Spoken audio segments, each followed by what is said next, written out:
As I asked Jay Bailey and the panelists to come up on stage, I want to also thank former President Stephanie Blank and former President Catherine Kelly. And Stephanie, I know you're here.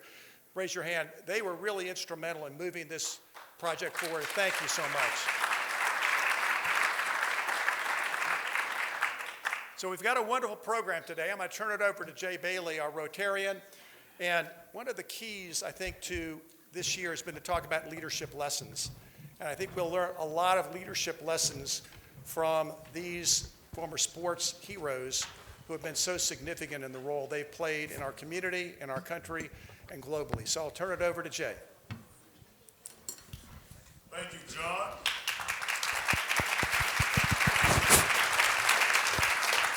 We on? All right. Well, first, I'm going to have to ask you guys for a little bit of energy here. B, I saw you in the room. Baldwin, you here? Our general manager at the airport? Of course he did, because I was about to talk about him on the mic. 6 days ago, I dropped my car and my baby off at the airport while my wife is coming from Philly and I was headed to Brazil. Tired. I get home last night at 8 o'clock coming from Brazil. My wife pulls up in her car with the baby, leaves me her car while she's headed to Philly. So I'm tired. I hadn't seen my team in a week. Hey guys, this is my Russell Center team here. But I had to get back for this, John. Our panelists are amazing. All of our panelists live in Atlanta. And they're some of the greatest that ever happened to walk the earth. So often, as leaders, we talk about people being at the top of their game, the best of the best. But there's not really anything to truly quantify. It just means they're really good at something. In Atlanta, I never want us to take it for granted that we walk amongst legends every day. From civil rights icons to business titans, global influencers, and quite honestly, guys, and transparently, I pinch myself that I get to hang out with folks like you every Monday as a member of this club. Thank you for that. But we're fortunate today to have three individuals with us that aren't just really good at something or what they do, but certifiably the best to ever do it. The world's greatest.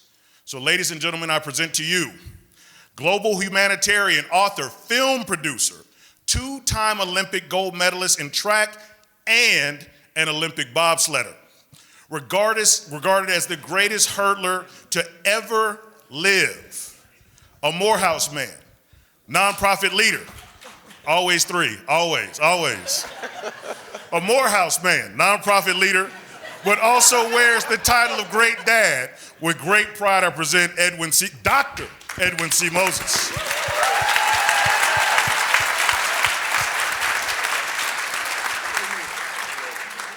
Breakout entrepreneur, broadcast journalist, TV sensation, philanthropist, and now, I take credit for this, I met her in Austin, Texas, and pitched Atlanta, and she is now an Atlantan.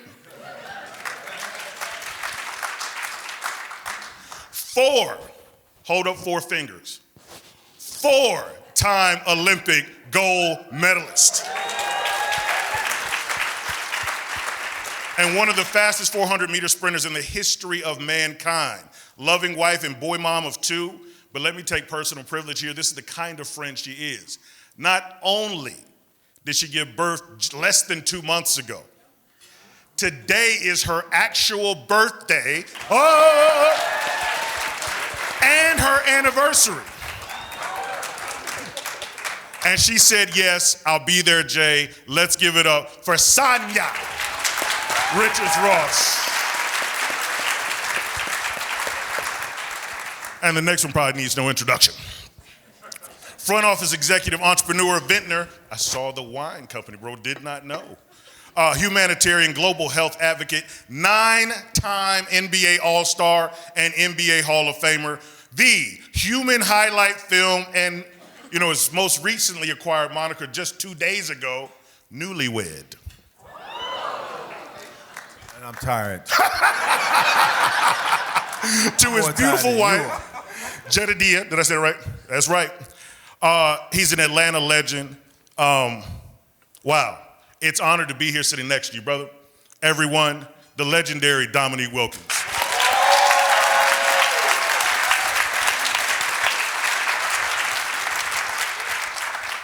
The heart of a champion. Let's get into it. I want to ask you guys about the it factor. When you think about your path to the top, what does it take to have the heart of a champion? What would you say, be it character trait or habit, that really set you apart and allowed you to be the best? Well, thank you. Well, first of all, good morning or good afternoon. It's such a pleasure to be here. Jay, when you asked, it was a no-brainer. I am celebrating my 39th birthday and my 14th wedding anniversary today, so today is a special day. Thank you.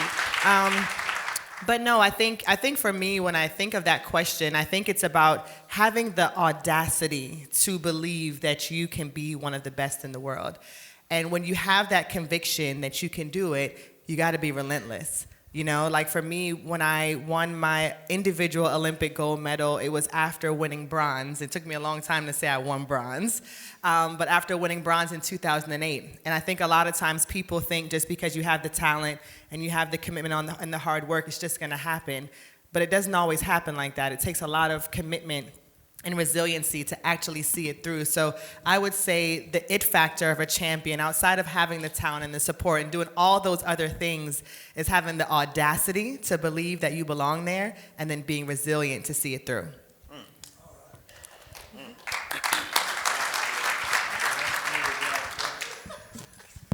Well, it started very early for me, like most of us are sitting here. I grew up in Baltimore, Maryland. At the time, I had the highest crime rate in America.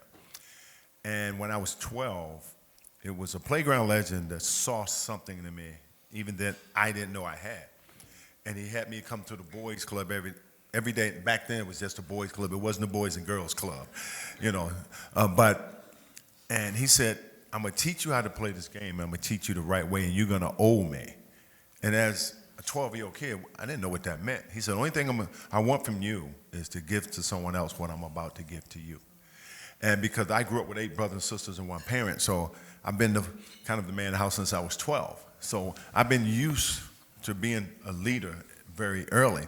But it took that playground legend to really make me understand where I belonged. And I remember telling my mom when I saw her crying one day, and she asked me why I was crying. I said, why she was crying, I said, one day it's going to be all right. I'm going to make you rich. You won't have to cry anymore or worry about where your next meal coming from. And I remember she pat me on the back. She said, that's nice, son. But I meant it. And I worked from the time I was 12 to the time I was 18. I bought her first house. That's the thing I'm most proud of, anything I've ever done. So I've been a competitor my whole life. And it started with my high school coach when I got discovered on the playground in North Carolina when I was 16. And the older gentleman said, hey, where do you live here? I'm like, I don't know. He said, where you going? I'm like, I don't know. So I went to his house. He showed me a bedroom. He showed me a kitchen. He said, you can have all this. The only trade-off is you have to play for my high school team. He was the high school coach. And I looked around the house. I said, okay. What else am I going to do? And we went 76-1 in 3 years. But the thing was, I wasn't the best player at that time. It was another guy on the team named Alvis Rogers who I learned from. Now, the next year, ultimately, I became the best player. But the reason why that happened, my high school coach told me something that sticks to me to this very day. He said, if I can teach you guys how to be young men or young women, teaching the game is easy. If I can teach you that, if you buy into what I'm trying to tell you, we won't lose another game. And I remember we ran off 56 in a row in 2 years after losing that one game in high school. So he taught me and had me ready, not for college. He had me ready for the pros at a very early, and I'm one of those guys that you can't tell me what I can't do because I'm going to do everything in my power to prove you wrong. And I've had good people around me that help me keep my focus. And she said it best. You have to be committed. You got to be focused. And because it helps you build something bigger than yourself. It's not, for me, just about basketball. It's about life. How do I pass this on to the next generation, my son who's next in line, to hopefully do what I did. But I saw you got a lot of work to do. I said, because we were something else, bro. So I hope you got the same kind of drive. But I've been given a gift You know, God gave us a gift to do what we do. But ultimately, he leaves it up to you to perform, to commit yourself to do something greater. Because if it wasn't for the people that I was involved in coming right into pros, I wouldn't be here. And that's why I love this city of Atlanta, because they embrace me. You guys embrace me as your native son here. And I'll never forget that. And that's why I'm still here. And that started with the Atlanta Hawks. So I appreciate all the people here who in our front office. But that total commitment from us all made us successful. And it helps you to kind of transform that into business. And so I'm very passionate about that side of it as well. Thank you. First, thanks for inviting me, Jay. I really appreciate being here and being on this panel. My story is a weird story. If you can imagine a little kid, you won't believe this, Sonia. My sophomore year in high school, I was 5'7", $117. And I was the littlest guy on the track team. And I really wasn't all that good, but I was that little guy that started out at the back. And every week or so, I get closer and closer and closer to the guys who were winning letters and all this. And so my family background is really academic, so I was Urkel. I mean, if you see pictures of me, I've got Urkel pictures. Before there was Urkel. Before there was Urkel, that was me. Had glasses, braces, father was a principal.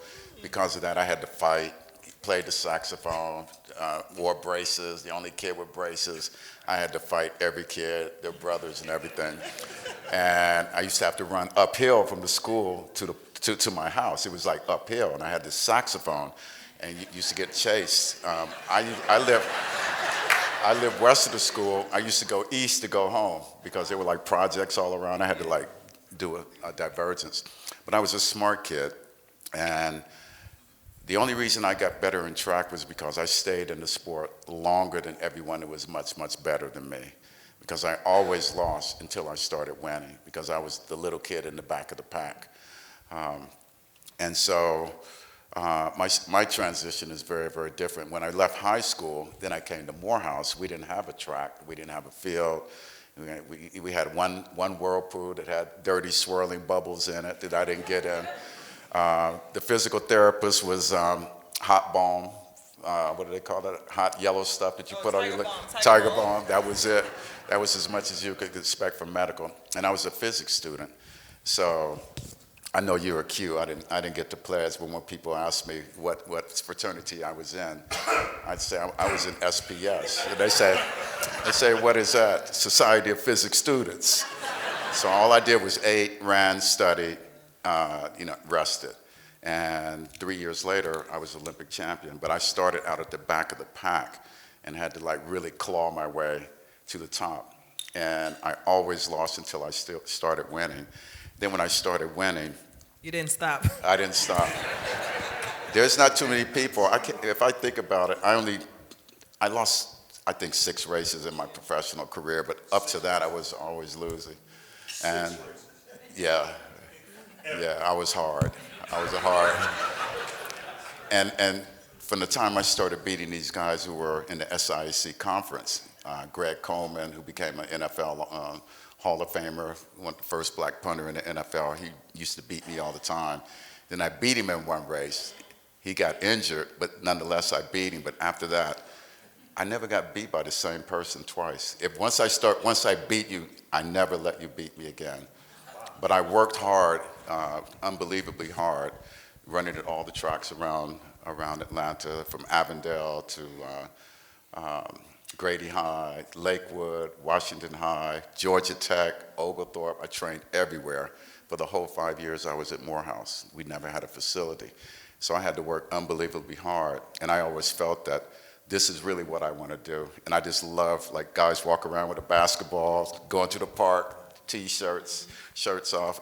I was like that with track shoes, which is unusual because I just love the sport. And you know what? I don't think people really understand what Edwin Moses did. It would never be duplicated again. The type of winning that he was, it's unfathomable. 6 races ever.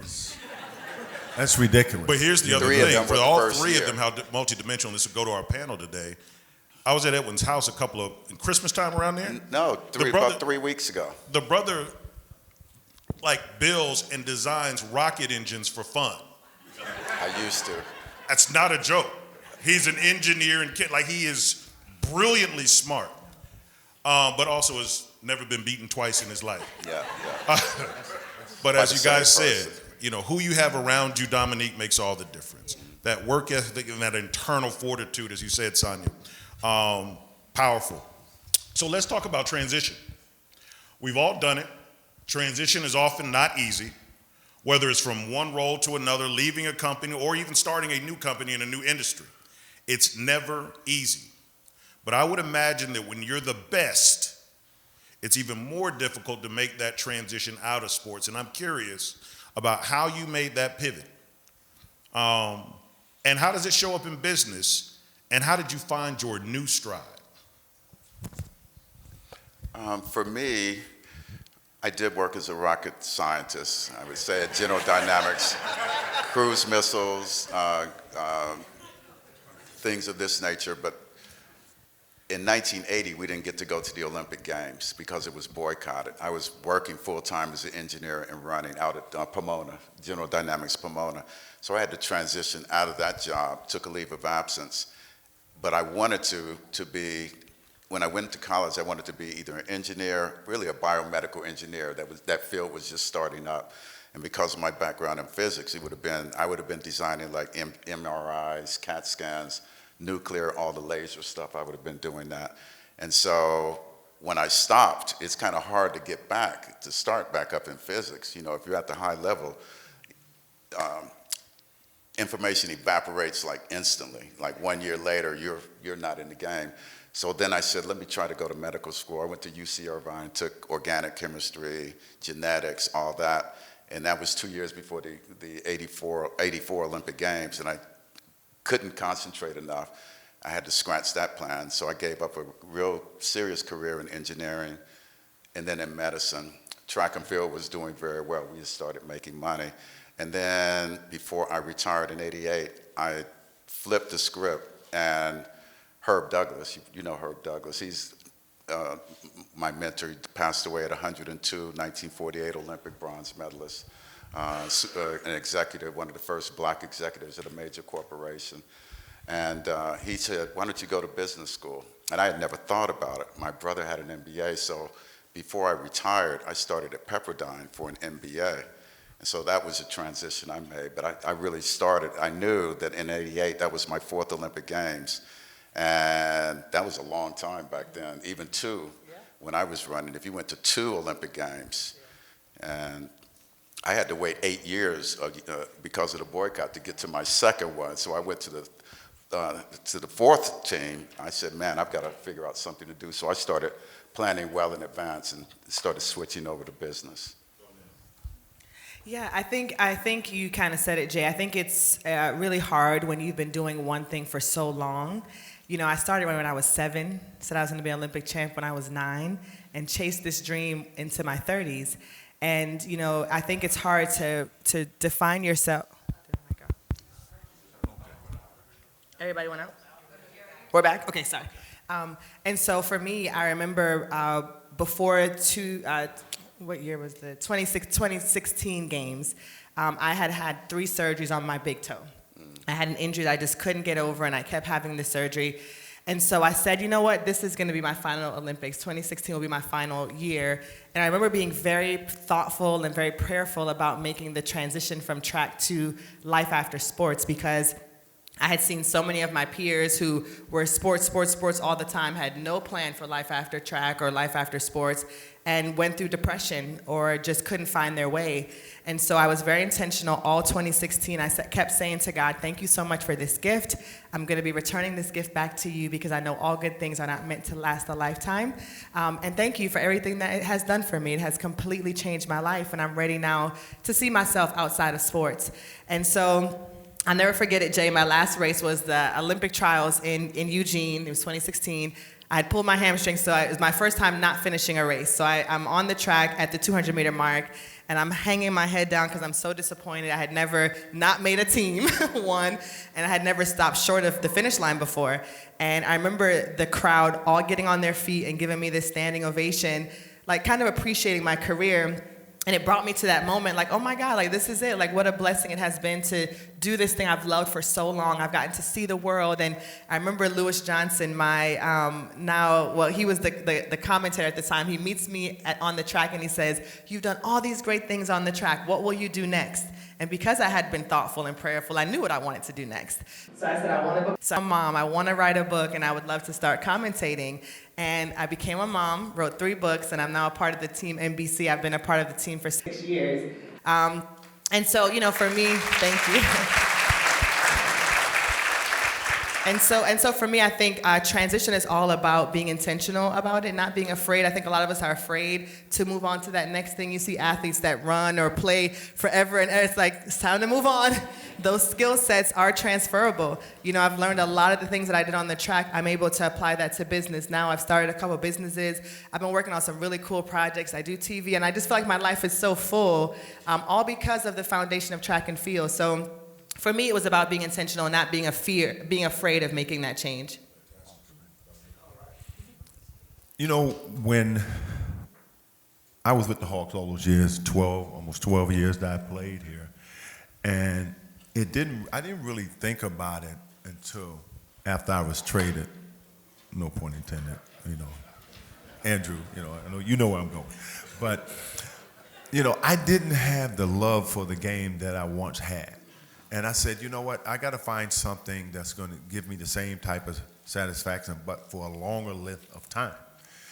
And, when I was playing for different teams, I was just kind of passing time away. I didn't love it like I once did, because Atlanta, for me, was for everything. And when I left, I still played hard and all those things, but I said, you know what, I got to find something that's going to give me the same type of satisfaction. And when I came to Atlanta, because I always told once I retired, go right in the front office, and I did. I came back and actually been in the front office, since I retired. But it also gave me the ability, the ownership gave me the ability to do some other things that I wanted to do. And I kind of found my calling in healthcare. And I could feel that same excitement coming back, because healthcare gave me the ability to do something fun again. Because my dad, who died from diabetes, my granddad died from diabetes. Out of 8 brothers and sisters, I'm the only one to have diabetes, and I'm in better shape than everybody. So I was trying to figure that out. But it gave me a wonderful platform, and I remember being in Columbus, I was telling you earlier, and Newt Gingrich was speaking at a Rotary Club, and I said, perfect time to talk to him about healthcare and diabetes. I know a lot of you saying, how did Dominique Wilkins and Newt Gingrich, It wasn't political, it was all healthcare. And he taught me a lot, one of the most brilliant people I've ever met. And we started a campaign called Newt and Neek's Full Court Press on diabetes, because we were both with Novo Nordisk Pharmaceuticals at the same time, and we did a lot of work here in Atlanta and across the country. And healthcare gave me that platform that I was looking for to bring back that excitement, it was a launching pad for other businesses that I'm also involved in. I'm involved in the financial world. We get ready to launch our own fund right now called a Legacy Fund. And, Kevin Harrington, who started Shark Tank, is one of my partners in this venture. So it's given me the ability to do some other fun stuff to bring that excitement. But a lot of times as athletes, we think we can play forever. The game don't last forever, believe me. We have the shortest careers on the planet. But in that short period of time, you got to build relationships. You got to find things that's going to help you long term. Not just yourself, your family, your kids. So it's all about, for me, building generational wealth. And so I've had to educate myself and still educate myself in that world. But I've had some great people, like I said, around me to help me with that. Now, Tony Ressler, who is our owner with the Hawks, I've had many conversations with him about business opportunities that we can make a difference in the community. And it went right over into giving back to people, mostly people who are dealing with invisible disabilities. And I serve as the chairman of the board of Culture City, who gives a lot of that information and teaches people how to have same healthy options that everybody else is, because people who are dealing with special needs oftentimes get left behind because it's too hard for people to deal with. So we got to make sure that we make the nevers possible for them too, because their lives matter too. And so that's what my mission is, that's what my goal is. And so it's great to do good when you're doing good. Love it. So we're going to move into a bit of a lightning round individual question for you each, and then a final question for all of you. So, Sonia, I'll start with you. Your post-track resume is impressive. You've already told it. NBC sports analyst, entrepreneur, founder of Mommy Nation, soon to be an international business success story, and of course a real housewife of Atlanta and mother of the 2 boys, as we said. You're juggling a lot and doing it well. Your focus with track, as you mentioned, and making the transition, but you're doing all of these things, and you did one thing for a long time, since the age of 7. Wow. How do you handle that mind shift and find balance in all of the things that you're doing currently? What's balance? That's why I'm asking. I actually threw out that concept of balance a long time ago, because I think that when you are trying to balance something, it's like you're trying to give equal weight to all the things, and that's just impossible to do. And so instead, what I do is, first of all, I give myself a lot of grace, knowing that, I can't always show up perfectly in all of the places and spaces I need to be. But what I do is that when I'm in doing those things, I give 100% to it. So when I'm being a mom, I'm 100% there, present, no phone, with my sons. It's crazy to say sons now because I got 2 babies. Oh my gosh. And then the same thing when I'm working. And what I've learned is that in order for me to be the best wife and the best mother, it's important that I do the things that I love to do. And so I love to work. I love to contribute to society. So those things fill my cup so I could pour them into my family and pour it into my children. So, for me, I don't stress too much about balance. Instead, I try to prioritize, which my family comes first, and then I prioritize all the other things. And, when I feel like I'm doing too much and I'm stretched too thin, I pull back and I get with my family, because I truly believe that when I honor the role of being a mother and a wife first, being a wife and a mother first, all the other good things are added onto me, so they'll come. So I've stopped this mentality of chasing all those things and just, being, and always being in a space of gratitude. So yeah, I really don't balance. I just do my best in every space that I'm in and constantly check into my priorities.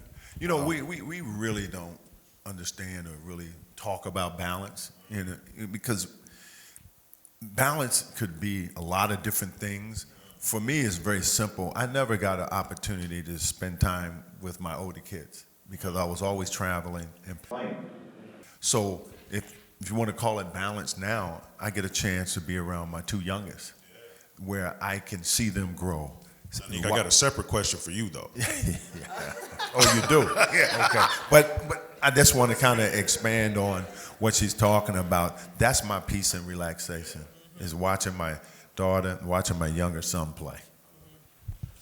Edwin, I got a bit of a chill, bro, when you told me that you were at Morehouse and there was no track. But literally, guys, the track that's at Morehouse now bears his name.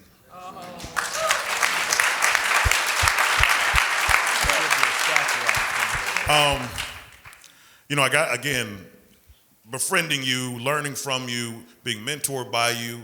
You let me into your world a little bit because there's something that you're working on that you hold dear. And the film that you're working on that is going to be incredible. I know it may be behind closed doors and top secret. Before our Rotary audience, could tell us a little bit about this film project that you're working on, which I think is going to be amazing because you have an amazing story. Yeah, you're one of the few people who's actually seen it so far. It's a film about my life, and my life story is very unusual, starting with my parents who were academics. My dad was Tuskegee Airman. I can walk in military formation and handle rifles and all that kind of stuff from a little kid.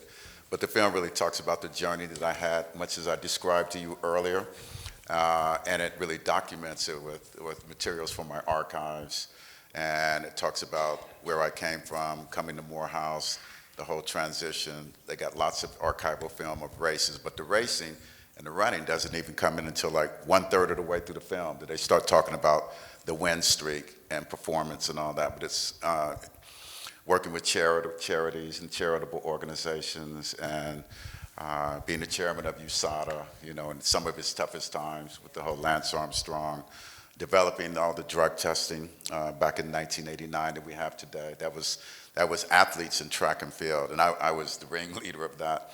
And then we go to talking about the IOC and actually forcing them to change the amateur rules in 1981 so that athletes can get paid. I was like frontliner because I was an IOC athlete member. So all that's contained in the film, as well as family, my son, and so forth. So the film should be, they're finalizing it right now. It's been 3.5 years. We started doing COVID.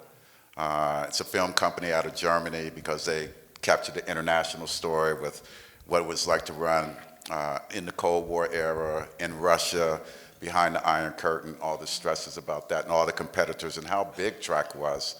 Track and field was bigger than Formula One. It was track and field, we had more advertising. The 4 big tennis tournaments, and then Formula One. And the World Cup was once every 4 years. But the soccer world was not conglomerated. You know, we didn't see soccer games. No one played soccer. So I was in that golden age. So the film talks about my life from when I was 7 years old. You saw the footage. My dad had a movie camera, and he had 12 reels of film from when I was like 6, 7 years old, and it was preserved perfectly. So the colors are popping out on 60-year-old film, like your dress is popping out under these lights. I mean, it's fantastic. But I'm looking forward to it. This spring, it'll be out. And we're going to have a big premiere here in Atlanta, and hopefully everybody will be able to come. And I'll make sure that this comes. Congrats, Can't wait bro. to see that, yeah. And since I got the chairman's touch on my shoulder here, I'll go to the last question. Dominique, you can expand and start with us on that. With all of that said, if you could give each of us one closing piece of advice how we can start to develop the heart of a champion, what are a couple of things we can do today to take us each to the next level?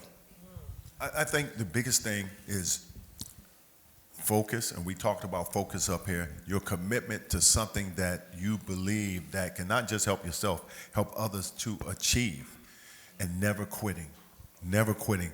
My coach made me say a poem, I can't recite it all now, it's called Don't Quit, you know, and at the time I didn't understand what that poem meant, but he made us say it every day, and I didn't remember that poem for over 27 years till I went to Hall of Fame, and I remembered word for word. Now, if you asked me to recite it now, I couldn't do it.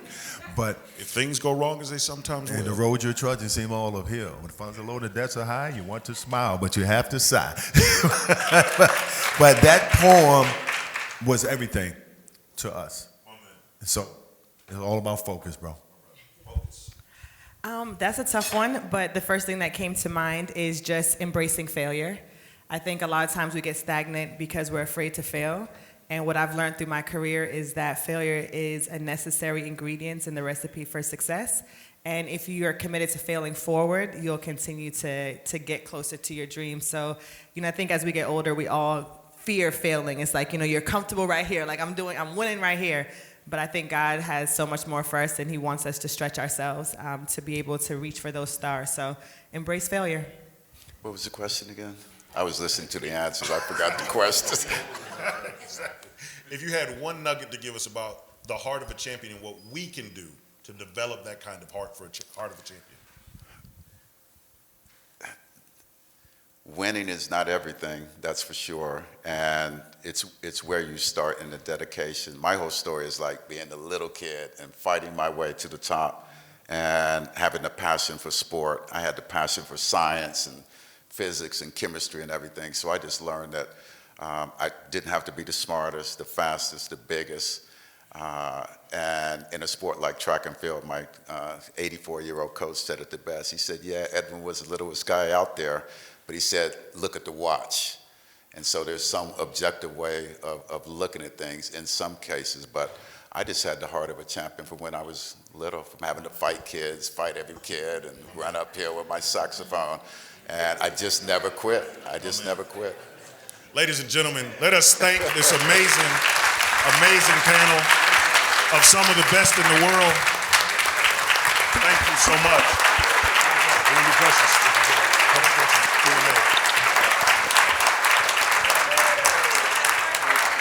Outstanding program and a final leadership lesson, and I think you've learned this from all of the star athletes, and that is never let perfect stop progress, because constantly when you think you're at the top, you have to keep going. And in particular, I think, Edmund, you pointed out, losing the 1980 Olympics was amazing to be able to come back. Sonia, thank you for being here on your birthday.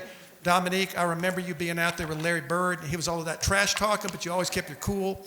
So we appreciate so much you being here. Please come up afterwards, thank these folks, and let's give them another hand.